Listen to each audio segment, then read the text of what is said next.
সন্ধেবেলা চায়ের সাথে যদি মুখরোচক কিছু খেতে ইচ্ছে করে তাহলে কিন্তু বন্ধুরা এই চিড়ে ভাজাটা অনায়াসেই কিন্তু বাড়িতে বানিয়ে নিতে পারবেন।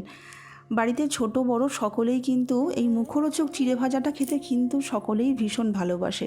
এইভাবে বানিয়ে নিলেন দেখবেন প্যাকেটের চিড়ে ভাজা আর খেতে ইচ্ছে করছে না। বাইরের খাবার খাওয়া তো অত ভালো না, বাড়িতে বানিয়ে নিলে ভালোই হয়। দেখুন আমি এখানে যে পাতলা চিড়ে আছে না, মোটা চিড়েটা নয়, পাতলা চিড়েটা এখানে 250 গ্রাম নিয়েছি, ভালো করে একটু চেলে নিয়েছি। 2 মুঠো চিনেবাদাম নিয়েছি, কারি পাতা নিয়েছি, আর নিয়েছি 2টো শুকনো লঙ্কা, আর নিয়েছি একটু বিট নুন, চাট মশলা, আর নিয়েছি ম্যাগির মশলা। কড়াইতে অনেকটা পরিমাণে সাদা তেল দিয়েছি। সাদা তেলটাকে খুব হাই হিটে গরম করে নিয়েছি, পুরো কড়া গরম করে নিয়ে 1 মুঠো চিড়ে এর মধ্যে দিয়ে দিচ্ছি। খুব বেশি সময় লাগবে না, 1 থেকে 1.5 মিনিটের মধ্যেই কিন্তু এটা খুব তাড়াতাড়ি হয়ে যাবে। এবার এটা ছাঁকনি দিয়ে দেখুন আমি এইভাবে একটু নাড়িয়ে এক্সট্রা যে তেলটা আছে সেটাকে ঝরিয়ে নিয়ে একটা ঝাঁঝরির মধ্যে ঢেলে দিচ্ছি। তারপরে একইভাবেই কিন্তু আমি আরও 1 মুঠো চিড়ে এইভাবেই দিয়ে দিচ্ছি। পাতলা চিড়েটা নিলে খুব তাড়াতাড়ি হয়ে যায়, মোটা চিড়েটা নিলে সময়টা একটু বেশি লাগে, মুচমুচে ভাবটা একটু কম হয়। চেষ্টা করবেন পাতলা চিড়েটা নেওয়ার। আর চিড়েটা কিন্তু অবশ্যই আগে একটু চেলে নিতে হবে, কেননা আমরা তো আর চিড়েটাকে যেহেতু ধুচ্ছি না, এক্সট্রা যদি কোনো ময়লা থাকে তাহলে কিন্তু চালার সময় কিন্তু বেরিয়ে আসবে। দেখুন আমি সমস্ত এই 250 গ্রাম চিড়েটাই আমি ভেজে নিয়েছি। তারপরে যে চিনেবাদামটা নিয়েছি 2 মুঠো, সেটাকেও এবার একটু ভেজে নেব।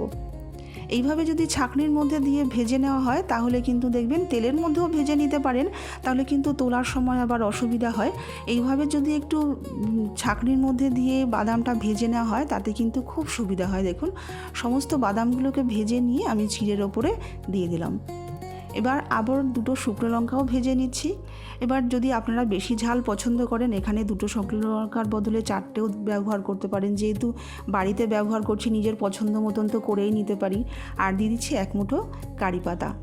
কারি পাতাটাকেও আমি একটুখানি ভেজে নিচ্ছি।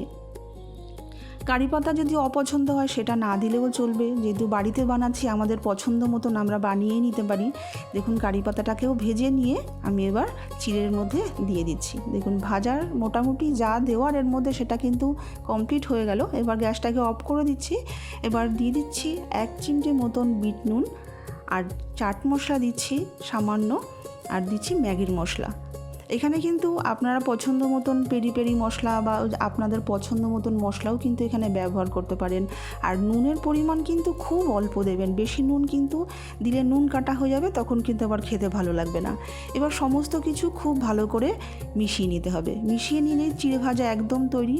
এটা কিন্তু আপনারা এয়ারটাইট বক্সে 10 থেকে 15 দিন পর্যন্ত এটাকে স্টোর করে রাখতে পারবেন। যখন ইচ্ছে করবে তখন ওখান থেকে বার করে খেয়ে নিতে পারবেন, বারবার আর তৈরি করতে হবে না।